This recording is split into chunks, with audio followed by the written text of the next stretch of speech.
Hello everyone. आज हम बात करेंगे एडल्टरी आईपीसी सेक्शन 497 के बारे में। एडल्टरी मैरिज इंस्टीट्यूशन के लिए बहुत घातक समस्या बनी हुई है और इसके अगेंस्ट सेफगार्ड होना ज़रूरी है, यानी कि इसे क्रिमिनलाइज करने की ज़रूरत है।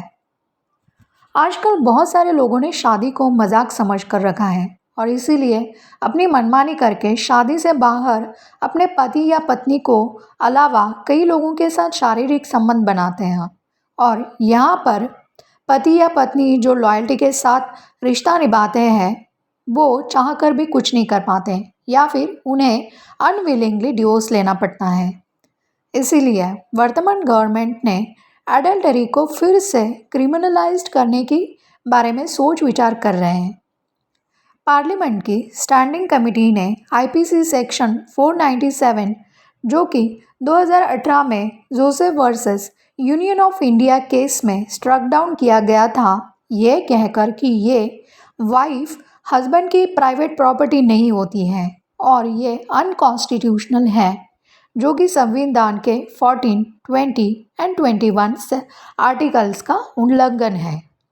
लेकिन इसका परिणाम ये हुआ कि लोग शादी को बहुत ही कैजुअली लेने लगे हैं और वो शादी के बाहर संबंध बनाने में एक पल भी नहीं सोचते हैं और जो डिवोर्स हो रहे हैं उसमें भी 80% ग्राउंड्स एडल्टरी होता है। इन सारी परिस्थितियों को ध्यान में रखते हुए पार्लियामेंट स्टैंडिंग कमेटी ने कहा कि विवाह संस्था हमारे भारतीय समाज में बहुत ही पवित्र है और इसी पवित्रता को सुरक्षा कवच होने की ज़रूरत है और इसीलिए विवाह संस्था को प्रोटेक्ट करने के लिए एडल्टरी सेक्शन जेंडर न्यूट्रल करके फिर से रिस्टोर करने की ज़रूरत है। इससे पहले भी सुप्रीम कोर्ट ने इसे जेंडर न्यूट्रल यानी कि स्त्री और पुरुष दोनों को व्यभिचार का गुनहगार मानते हुए सज़ा का प्रावधान करना चाहिए था, लेकिन दुर्भाग्य से सुप्रीम कोर्ट के जजेस अपने इंडियन कल्चर से ज़्यादा वेस्टर्न कल्चर से इन्फ्लुएंस्ड होकर ऐसे लॉज बना के रखते हैं और उसके कॉन्सिक्वेंसेस के बारे में सोचते भी नहीं हैं। अगर कोई अपने पति या पत्नी से किसी भी प्रकार से खुश नहीं है तो बेशक वो अपनी शादी को तोड़कर दूसरा साथी ढूंढ सकता है, लेकिन शादी में रहते हुए उसे अपने पति या पत्नी को धोखा देते हुए छूट नहीं मिलनी चाहिए।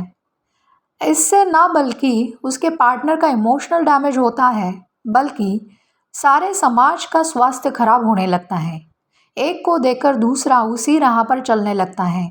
ऐसे ही आज कितने ही लोग व्यभिचार कर रहे हैं और देश की संस्कृति और सभ्यता को हानि पहुंचा रहे हैं।